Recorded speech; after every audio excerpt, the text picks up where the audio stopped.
여기 최근 어닝콜에서 21빌리언 달러 어치의 주식을 새로 발행하겠다고 발표하는 회사가 있습니다. 주식만 발행하는 게 아닙니다. 거기에 더해 픽스드 인컴 마켓을 통해 역시 21빌리언 달러 어치의 돈을 마련하겠다고 합니다. 원래 이런 식으로 주식을 더 발행하게 되면 그 회사의 주식은 폭락하는 게 주식시장의 상식입니다. 최근 아이온큐가 그런 경험을 했고 제가 투자하고 있는 AST 스페이스 모바일 역시 작년에 그런 경험이 있죠. 하지만 비트코인 맥시 중의 맥시, 마이클 세일러가 이끄는 스트래티지의 경우는 다릅니다. 30조 원에 가까운 주식을 새로 발행한다고 발표했음에도 불구하고 다음날 주가는 오히려 3% 넘게 상승하는 기존의 투자 개념으로는 설명하기 힘든 모습을 보여줍니다. 더 설명하기 힘든 것은 마이클 세일러의 행보입니다. 그는 비트코인 가격이 최고가에 이를 때에도 뒤도 돌아보지 않고 비트코인을 매수하고 있습니다. 그리고 저 역시 이런 이상한 회사의 주식을 작년부터 1년 동안 매수해오고 있습니다. 스트래티지의 주가가 왜 상승하는지 이해하기 위해선 ATM, MNEF, Convertible Bond, Preferred Stock 같은 여러 Financial Engineering 텀들이 뭔지 그리고 이것들이 주주들에게 의미하는 것이 무엇인지 이해하고 있어야 되는데요. 오늘은 이런 텀들을 분석해보고 이 회사가 구체적으로 어떻게 돈을 마련하는지 그리고 제가 비트코인보다 이 회사에 더 집중적으로 투자하는 이유가 무엇인지 스트래티지의 모든 것을 알아보겠습니다. 자, 이 회사에 대해 자세히 설명하기 전에 많은 분들이 궁금해하실 저의 매수 기록입니다. 지금 보시는 사이트는 피델리티라고 제가 이용하고 있는 미국의 투자 계좌인데요. 제 일반 계좌에서는 작년 3월부터 시작해서 11월까지 꾸준히 MSTR을 매수해온 기록이고요. Short, Long이라는 거는 이 주식을 얼마나 오래 보유하고 있었는가를 보여주는 겁니다. 미국에선 주식을 1년 이상 보유하면 세금 혜택이 있는데요. 그래서 이렇게 매수 기록이 1년이 지난 거래 내역은 세금 혜택이 주어지는 롱이라고 나오고 보유기간이 1년 미만인 거래 내역은 그 보유기간이 짧다 해서 숏라고 나오는 겁니다. 그리고 토탈 게인이 이 거래 내역의 수익금 그리고 이 옆에는 수익률을 보여주고 이게 매수한 주식의 양 그리고 현재 이 주식의 가치를 보여주고 그리고 이건 제가 매수한 가격을 보여주는 겁니다. 일반 계좌에 더해서 여기 보시는 건 제 은퇴 계좌인 401k 계좌인데 이 계좌 역시 작년 3월부터 시작해서 최근인 올해 3월까지도 계속 매수해 오고 있는 기록입니다. 지금 보시면 이 첫 두 번의 매수는 지금 수익률이 100%에 가까운 좋은 거래였지만 당시의 차트로 돌아가 보면 3월 27일, 28일 제가 200불 근처에서 처음으로 매수한 직후에 주가가 거의 바로 50% 하락했습니다. 그 뒤로도 아마 다른 사람들이 보면 미쳤다고 할 정도로 돈이 생길 때마다 계속해서 매수한 기록들인데요. 자, 제가 이런 결정을 할 수 있었던 이유는 제 나름의 조사를 통해 생긴 확신이 있었기 때문입니다. 제가 이 거래 내역을 공개하는 이유는 제가 단순히 말로만 이 회사를 소개시켜드리는 게 아니라 최소한 저 자신은 제가 하는 말을 정말로 믿고 그대로 따르고 있는 투자자라는 걸 보여드리는 거고요. 절대로 제가 하는 투자를 그대로 따라하시라는 게 아닙니다. 저는 제가 일해서 번 제 돈이기 때문에 제가 하고 싶은 대로 공격적인 투자를 하는 거고요. 여러분의 투자는 여러분의 상황에 따라서 본인들의 판단을 통해 투자하는 겁니다. 자, 그럼 MSTR 분석 시작하겠습니다. MSTR을 이해하기 위해선 MNEV라는 개념을 이해해야 합니다. Market Net Asset Value를 줄여서 MNEV라고 하는데요. 이건 그 회사가 가진 자산에서 부채를 빼고 그 값을 그 회사의 주식의 양으로 나눈 값을 말하는 겁니다. 그리고 MSTR의 자산이란 결국 그들이 가지고 있는 비트코인의 가치를 말하는 건데 그렇기 때문에 MSTR의 MNEV를 계산하기 위해선 그들이 가진 비트코인의 시장 가치 빼기 부채 나누기 회사의 주식의 양이라는 공식이 나옵니다. 그래서 현재 이 회사의 MNEV를 대충 계산해 보면 이만큼의 현재 비트코인 가치를 이 회사의 주식 수로 나누었더니 202불 정도의 값이 나오죠. 그리고 이 MNEV라는 것의 값이 의미하는 것은 뭐죠? 바로 이 회사의 주식 한 주가 가지고 있는 비트코인의 가치입니다. 한마디로 이 회사의 현재 주식 하나당 가지고 있는 비트코인의 가치는 202불이다 라는 말인데 자, 그래서 이 MNEV가 왜 중요하냐? MSTR의 valuation은 결국 이 엠네브가 결정하기 때문입니다. 이 회사의 가치는 이 회사가 가지고 있는 비트코인의 현재 가치에만 기반한다고 생각하면 이 회사의 주가는 방금 우리가 본 엠네브 가격 202불이어야 합니다. 하지만 지금 이 회사의 주가는 400불이 넘고 있는데 우리가 계산한 엠네브의 2배에 달하는 가격이죠. 그리고 이렇게 엠네브 대비 현재의 주가가 얼마나 고평가되어 있는가를 표현하는 것이 바로 엠네브 멀티플입니다. 현재 MSTR의 주가가 우리가 계산한 엠네브의 2배에 달하기 때문에 현재 이 회사의 엠네브 멀티플은 2의 값을 가지고 있는 겁니다. 그래서 이 회사의 엠네브 멀티플을 기록하는 사이트도 있는데요. 지금 보시는 것처럼 이 멀티플이 1에서 3까지 제멋대로죠. 이 x-액시스가 비트코인 가격이고 y-액시스가 엠네브 멀티플인데 요즘처럼 비트코인 가격이 10만 불 정도일 때 멀티플 혹은 프리미엄이 2에 가깝다 이런 걸 보여주는 거고 MSTR 가격이 폭등했던 작년 11월에는 이 멀티플이 3.4까지 올라갔고 반대로 비트코인이 폭락하던 2022년에서 23년 사이에는 멀티플이 1.5에서 심지어 1보다도 낮았던 적이 있다 이런 걸 보여주죠. 그래서 내가 이렇게 멀티플이 1보다도 낮았을 때 MSTR을 샀다. 그러면 이건 정말 좋은 기회인 거죠. 이 회사의 비트코인 보유 가치가 예를 들어 10억 불인데 이 회사 자체의 가치가 8억 불에 거래되고 있었다 이런 거니까요. 아쉽게도 저는 이때 비트코인에 관심이 없던 때라 그 좋은 매수 기회는 놓쳤네요. 자, 그럼 이제 우리가 물어봐야 할 건 이거죠. 이 회사의 엠네브 멀티플이 1보다 높은 이유는 무엇인가? 자, 이 회사의 엠네브가 1보다 높아야 할 이유입니다. 일단 모두가 쉽게 이해할 수 있는 이유들을 설명해 볼게요. 첫 번째로는 비트코인에 직접 투자할 수 없는 많은 사람들에게 MSTR은 비트코인 프록시 역할을 한다는 겁니다. 제가 쓰고 있는 피델리티와 함께 미국 최대 자산 운용사 중 하나인 뱅가드에서는 비트코인 ETF를 매수할 수 없습니다. 이건 회사 자체에서 고객 보호를 위해 내린 결정이라는데 이 회사를 브로커로 사용하는 사람들은 비트코인 ETF를 살 수는 없지만 대신 MSTR 주식은 살 수 있죠. 영국 역시 미국처럼 개인들이 투자하는 은퇴 계좌가 있는데요. 영국의 은퇴 계좌에서는 비트코인 ETF를 구매할 수 없도록 법으로 지정이 되어 있다고 합니다. 그래서 많은 영국 투자자들 역시 비트코인에 관련해서 투자하고 싶은 경우 MSTR에 투자하고 있습니다. 한국 역시 지금 비트코인 ETF에 투자할 수 없죠. 나는 거래소를 통해서 비트코인을 직접 사기 싫다 이런 분들은 MSTR을 통해서 비트코인 간접 투자 효과를 누릴 수 있는 겁니다. 혹은 일본 같은 경우는 크립토를 통해서 이익을 실현하면 50%의 세금을 낸다고 하는데요. 제가 일본의 주식 세율이 얼마인지는 정확히 모르지만 50%보다는 훨씬 적게 내기 때문에 일본 투자자들 역시 MSTR에 투자한다고 알려져 있습니다. 두 번째 이유로는 MSTR 주식을 가지고 있으면 옵션 셀링을 통해서 부가적인 수익을 올릴 수 있다는 겁니다. 자, 이건 제가 다음 영상에서 커버드 콜에 대해서 더 자세히 설명할 예정인데요. 간단히 잠깐 설명하자면 미국 주식시장에는 콜 옵션이라는 계약을 사고 팔 수가 있는데 MSTR의 주식을 최소 100주 이상 가지고 있는 사람은 커버드 콜이라는 전략을 통해서 부가적인 수익을 올릴 수 있다. 이렇게만 말씀드릴게요. 이게 무슨 말인지 잘 실감이 안 나시는 분들을 위해서 제가 실제로 커버드 콜을 통해서 추가 수익을 올린 기록인데요. 작년 11월 기록입니다. 여기 보시면 작년 11월에 890, 990달러짜리 콜옵션 4개를 제가 판 기록이 있죠. 그리고 그 대가로 대충 1700불 정도 되는 옵션 프리미엄을 받았다는 건데 이렇게 콜 옵션을 팔았다는 것은 11월 29일까지 MSTR의 주가가 890 혹은 990달러 이상이면 내가 가지고 있는 이 회사의 주식 400개를 890불 그리고 990불에 넘겨준다는 조건으로 1700불의 옵션 프리미엄을 벌었다. 이렇게 생각하시면 됩니다. 그리고 MSTR 주가가 890불을 넘는 일은 일어나지 않았죠.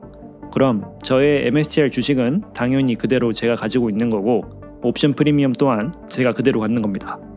왜 커버드콜 ETF라고 한국에서도 많이 알려져 있는 ETF들 있죠? 그 ETF들이 바로 이렇게 저처럼 옵션 셀링을 통해서 얻는 옵션 프리미엄을 주주들에게 나눠주는 겁니다.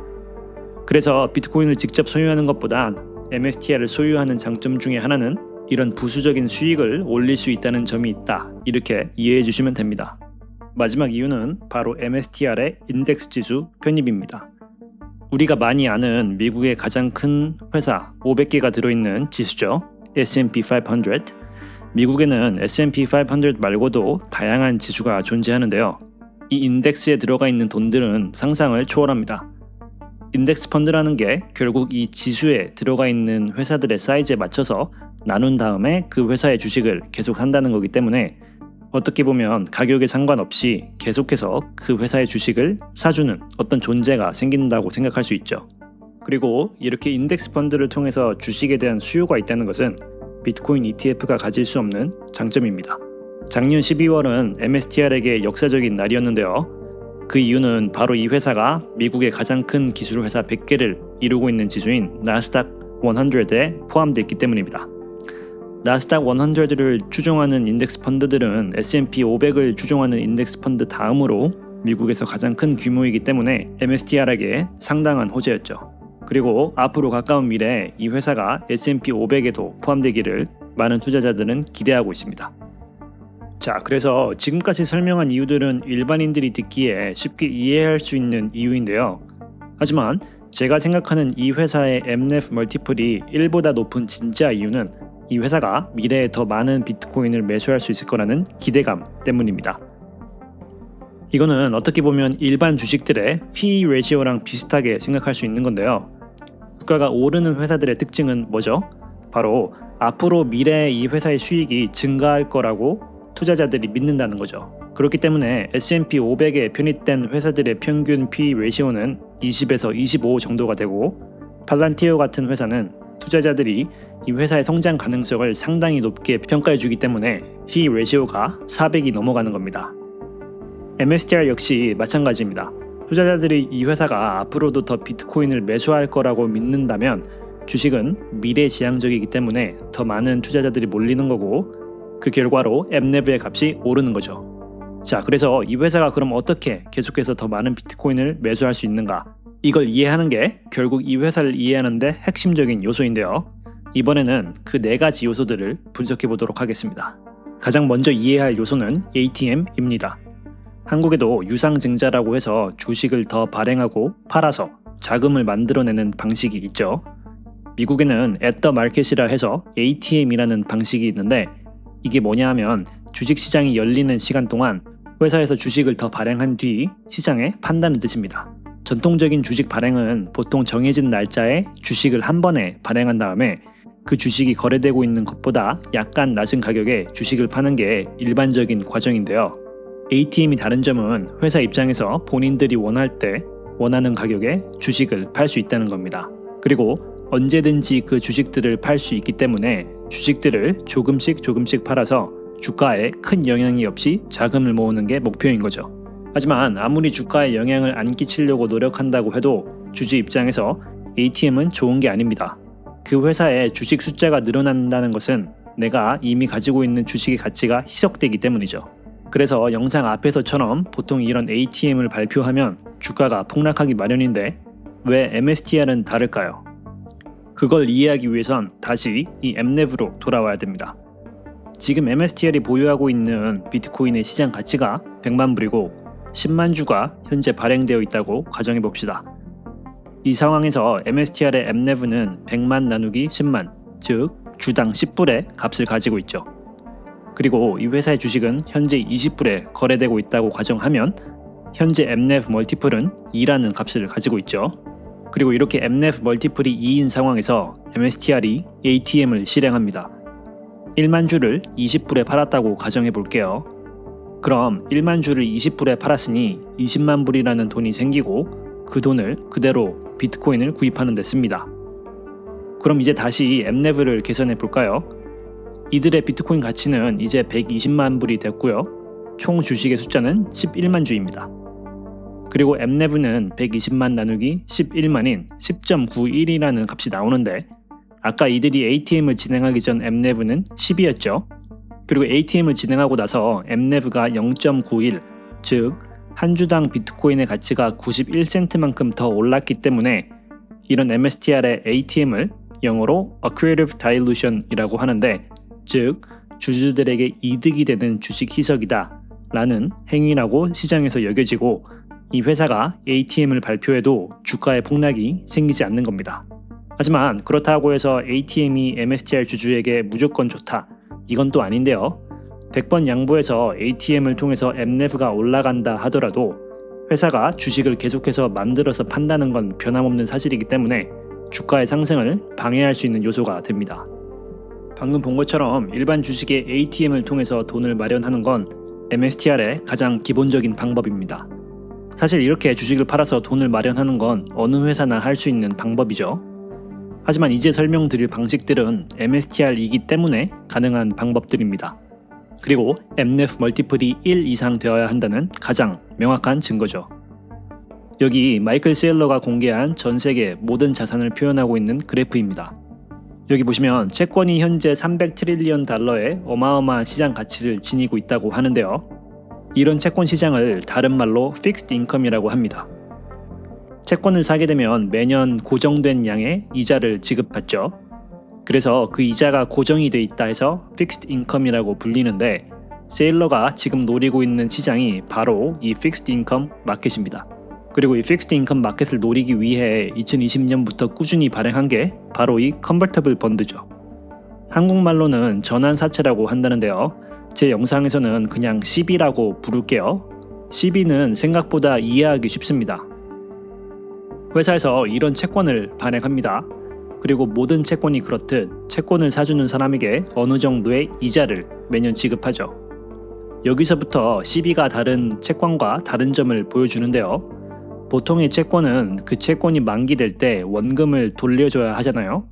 예를 들면 이 채권은 100만 불짜리니까 5년 동안 이자를 매년 지급한 후 5년 뒤에 100만 불을 다시 지급한다는 건데 CB는 이 채권을 산 사람에게 또 다른 옵션을 제안합니다. 바로 원금 대신 이 회사의 주식으로 보상을 받는 거죠. 이 회사의 주식이 CB를 발행했을 때 50불에 거래되고 있었다고 가정해 봅시다. 그리고 CB를 살 때 주어지는 권리가 있는데 그게 바로 5년 뒤 주당 150불의 가격으로 1만 주를 지급받을 수 있는 권리입니다. 그리고 5년 뒤 만약 이 회사의 주식이 그대로 150불 미만에 거래되고 있다고 가정을 하면 채권을 산 사람은 원금인 100만 불을 지급받게 됩니다. 하지만 주가가 150불 이상에 거래되고 있다면 이때부턴 주식 만주로 지급을 받을 수 있는 권리를 행사할 수 있죠. 그리고 당연히 현금을 지급받는 대신 당연히 주식을 지급받을 겁니다. 150불에 거래되는 주식을 만주 지급받으면 150만 불 가치의 주식을 가지게 되니 100만 불의 현금보다 훨씬 이득인 거겠죠. 그리고 이 회사의 일반 주주 입장에서도 회사가 ATM을 통해서 돈을 마련하는 것보단 이런 CB를 통해서 돈을 마련하는 게 더 유리합니다. ATM을 하게 되면 지금 현재의 회사 주가에 따라서 주식이 희석이 되는데 CB는 이렇게 미래의 가격에 기반해서 주식이 희석되기 때문이죠. 하지만 CB가 ATM과 비교했을 때 좋은 점만 있는 건 또 아닙니다. 바로 채권이기 때문에 매년 이자를 지급해야 한다는 거죠. 그리고 여기서 바로 MSTR이 다른 회사들과 다른 점을 보입니다. 여기 현재 MSTR이 발행한 CB들을 보여주는 표입니다. 이렇게 퍼센트가 써져 있는 것이 이 채권의 이자율을 보여주는 건데 뭔가 이상합니다. 현재 발행된 6개의 CB 중 5개가 1% 미만의 이자율을 지급하고 있죠. 그중 2개는 0%, 즉 이자율을 지급하지 않는 공짜로 돈을 빌리는 채권이라는 뜻입니다. 보통 CB를 발행할 때에는 연준의 기준금리와 비슷하거나 약간 낮은 이자율만 책정할 수 있어도 성공적인 채권 발행이라고 평가받습니다. 예를 들면 제가 투자하고 있는 다른 회사죠. AST 스페이스 모바일 역시 올해 초 400밀리언짜리 CB를 발행했는데 이 CB의 이자율은 4.25%라고 발표하면서 이 이자율은 매우 좋은 이자율이다 이렇게 발표하죠. 그런데 MSTR은 어떻게 이렇게 1% 미만 아니면 심지어 0%짜리 CB를 발행할 수 있는 걸까요? 그 이유는 바로 이런 CB들을 사는 픽스드 인컴 투자자들이 이 채권들이 만기가 됐을 때 원금 대신 MSTR의 주식을 지급받길 원한다는 거죠. 예를 들면 2029년에 만기되는 이 이자율 0% 채권을 보면 컨버전 프라이스가 672불이라고 써있는데 이 말은 2029년에 MSTR의 주가가 672불 이상일 경우 이 채권을 산 사람이 672불의 가격으로 주식을 지급받는다는 겁니다. 다른 말로 해석하면 2029년 채권을 산 사람은 4년 뒤에 MSTR의 주식 가격이 672불을 넘을 거라는 강한 확신이 있기 때문에 이자율을 포기해 가면서까지 이런 채권을 샀다는 거죠. 픽스드 인컴 투자자들이 MSTR의 CB를 좋아하는 이유는 간단합니다. 지금까지 픽스드 인컴 투자자들이 돈을 버는 방법은 보통 이자율을 높게 받는 거였거든요. 하지만 이자율이 높아봤자 몇 퍼센트 차이인 거라 사실상 큰 재미를 보지 못하고 있었는데 이제 MSTR이 이들에게 비트코인의 어마어마한 상승에 간접적으로 혜택을 볼 수 있는 길을 열어준 거죠. 바로 이 CB를 통해서 말입니다. CB를 통해서 픽스드 인컴 투자자들의 수요를 확인한 세일러는 또 다른 금융상품을 만들어냅니다. 바로 Preferred Stock, 우선주라고 불리는 주식이죠. 자, 그럼 우선주란 뭐냐? 우리가 일반적으로 사는 주식은 Common Stock이라 해서 일반주라고 불리는데요. 일반주와 달리 우선주의 가장 큰 다른 점은 바로 고정된 배당을 받는다는 겁니다. MSTR 일반주는 현재 배당을 지급하지 않고 있는데요. 이 회사의 우선주인 STRK, STRF를 사면 배당을 받을 수 있습니다. 거기에 더해 우선주의 가장 큰 장점은 그 회사가 망해서 그 회사의 자산들이 청산당했을 때 일반 주주들에 비해 우선순위가 있다는 말인데요. 예를 들어 어떤 회사가 망했다고 가정해보면 보통 그 회사의 각종 자산, 예를 들면 그 회사의 건물이나 여러 자산들을 법원을 통해서 청산이 되고 그 남은 잔금을 주주들에게 나눠주게 되어 있는데요. 이런 최악의 상황이 발생할 경우 이 잔금의 가장 우선순위는 아까 우리가 본 CB 같은 채권 보유자에게 있습니다. 그 다음 우선순위가 바로 이런 우선주를 소유하고 있는 투자자죠. 그리고 그 다음 마지막 우선순위가 우리 같은 일반 투자자가 사는 일반주인 거고요. 이렇게 일반 주주에 비해 이런 회사 청산 시 우선순위가 있다라고 해서 우선주라고 불리는 겁니다. 최근 MSTR은 두 개의 우선주를 상장했는데요. 바로 Strike라고 불리는 STRK 그리고 Strife라고 불리는 STRF입니다. 자, 먼저 STRK의 경우 한 주당 8불의 배당금을 지불하는 우선주인데요. 특이한 건 앞에서 본 CB처럼 STRK의 우선주를 일반주로 변환이 가능하다는 겁니다. STRK 주 하나당 MSTR 일반주 0.1주로 변환이 가능한데요. 아무 때나 가능한 게 아니고 MSTR의 주가가 1000불을 넘어갈 때부터 일반주로 변환이 가능합니다. CB와 다른 점은 그 전환 날짜가 정해져 있지 않다는 건데요. 쉽게 말하면 STRK 1000주를 10년, 20년 소유하면서 매년 주당 8불의 배당금을 받다가 MSTR의 주가가 크게 성장해서 만약 1000불이 넘는다. 그럼 자신들의 STRK 1000주를 MSTR 100주로 변환할 수 있는 겁니다. 자, 픽스드 인컴 투자자 입장에서 생각해 봅시다. 픽스드 인컴 투자자는 배당금이라는 픽스드 인컴 그리고 비트코인의 가격 성장 가능성 두 가지를 노릴 수 있는데 방금 분석한 CB의 경우 픽스드 인컴을 사실상 포기하고 비트코인의 가격 성장 가능성을 노리는 거고 STRK 같은 우선주의 경우 주당 8불이라는 픽스드 인컴과 MSTR 일반주로 변환이 가능하다는 비트코인의 가격 성장 가능성을 둘 다 챙길 수 있는 좋은 기회인 거죠. 자, 그럼 이 또 다른 우선주 STRF는 뭐냐? 이건 STRK와 비슷한데요. 유일하게 다른 점은 배당이 주당 10불로 더 높다는 점, 그리고 일반주로의 변환이 불가능하다는 점입니다. 그러니까 이 우선주는 배당금만을 보고 투자하는 픽스드 인컴 투자자들에게 어필하는 투자 상품인 거죠. 자, 그리고 세일러가 하고자 하는 것은 이겁니다. 바로 이 두 가지의 우선주를 통해서 ATM을 하는 거죠. 일반 주주들 입장에선 세일러가 MSTR 일반주보다 이런 우선주를 통해서 ATM을 하고 돈을 모으는 것이 가장 좋은 방법입니다. 일반주에 대한 희석이 적거나 아예 없는 방법이니까요. 예를 들어 STRK를 통해서 ATM을 하고 STRK 주식이 더 발행된다고 생각해 봅시다. 지금 당장은 MSTR 일반주에 대한 희석은 전혀 없습니다. 그 이유는 뭐죠? 바로 MSTR의 주가가 1000불이 되지 않기 때문이죠. 어떻게 보면 CB와 비슷하죠? 아까 본 CB의 가장 높았던 컨버전 프라이스가 672불이었는데 STRK의 컨버전 프라이스는 그것보다도 높은 1000불이기 때문에 CB보다도 주식의 희석 정도가 더 낮다고 생각할 수 있는 거죠. 이번에는 STRF에 ATM을 한다고 생각해보면 일반 주주 입장에서는 가장 좋은 시나리오입니다. STRF는 일반주로의 변환이 불가능하기 때문에 MSTR 일반주에 대한 희석이 전혀 없는 거죠. 그리고 이렇게 STRK와 STRF 같은 우선주의 ATM을 통해서 더 많은 자금을 조달하는 게 이 회사의 목표입니다. 가장 최근 MSTR이 발표한 저번 주 ATM 내역인데요. 커먼 ATM, 즉 일반주의 ATM을 통해 조달한 돈이 128밀리언이고 STRK의 ATM을 통해 조달한 돈이 51밀리언이다. 물론 일반주를 통한 ATM의 규모가 훨씬 크긴 하지만 STRK와 STRF는 이제 시작한 금융상품이기 때문에 앞으로는 우선주를 통한 ATM의 규모가 일반주와 비슷해지거나 심지어 더 커질 수도 있는 상황인 거죠. 그리고 그렇게 됐을 때 가장 크게 혜택을 보는 건 우리 같은 일반주 주주들입니다. 지금까지는 일반 주주들의 투자 위주로 비트코인을 매수해왔다면 앞으로는 기관 같은 픽스드 인컴 투자자들의 돈으로 비트코인을 매수하는 게 목표라고 할 수 있겠네요. 자, 그래서 여러 가지 전략들을 마지막으로 정리를 해보겠습니다. 큰 그림에서 보면 이 회사가 자금을 조달하는 방법은 일반주에 대한 ATM, CB, 그리고 우선주에 대한 ATM 이렇게 나눌 수 있는데 이렇게 일반주에 대한 ATM이 우리 같은 일반 주주 입장에선 희석의 정도가 가장 크고 이렇게 오른쪽으로 갈수록 그 희석의 정도가 적다.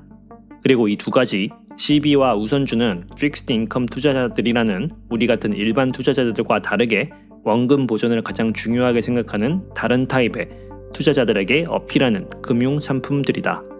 그리고 이런 픽스드 인컴 마켓에서의 기회는 무궁무진하고 앞으로 회사가 가고자 하는 방향은 이런 픽스드 인컴 투자자들을 대상으로 하는 금융 상품을 통해 돈을 더 마련하고 그 돈으로 비트코인을 사는 것이고 이렇게 이 회사가 픽스드 인컴 투자자들의 돈을 더 모아올 수 있는 능력이 바로 이 회사의 MNEV 멀티플로 평가되어서 비트코인보다 더 높은 수익률을 기대하는 것이다 라고 정리할 수 있겠네요.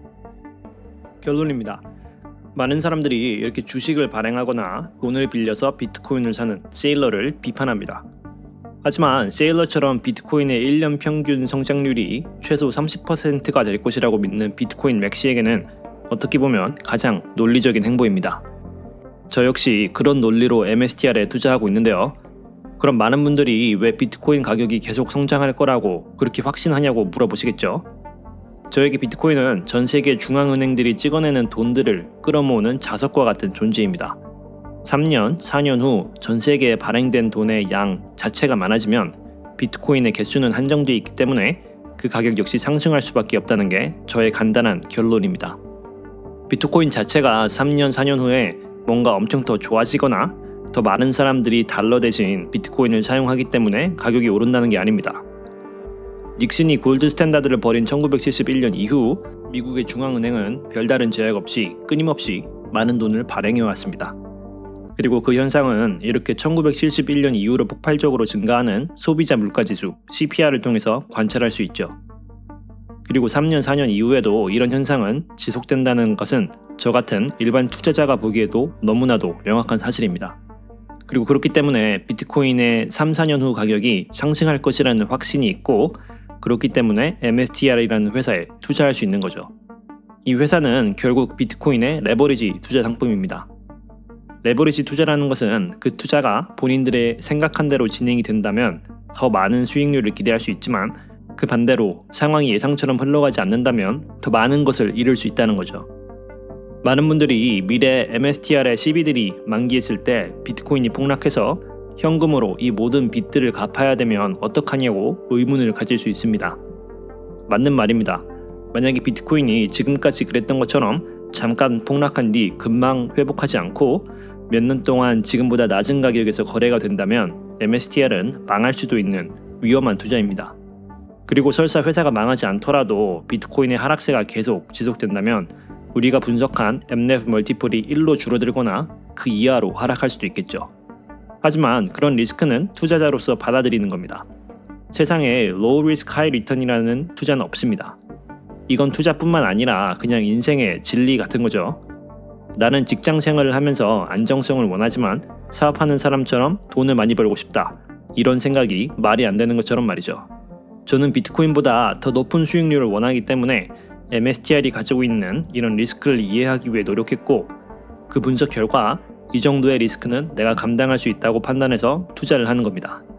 그래서 이 회사의 주가가 하루 만에 거의 30% 혹은 몇 달 사이에 50%가 넘게 폭락해도 계속 매수할 수 있는 겁니다.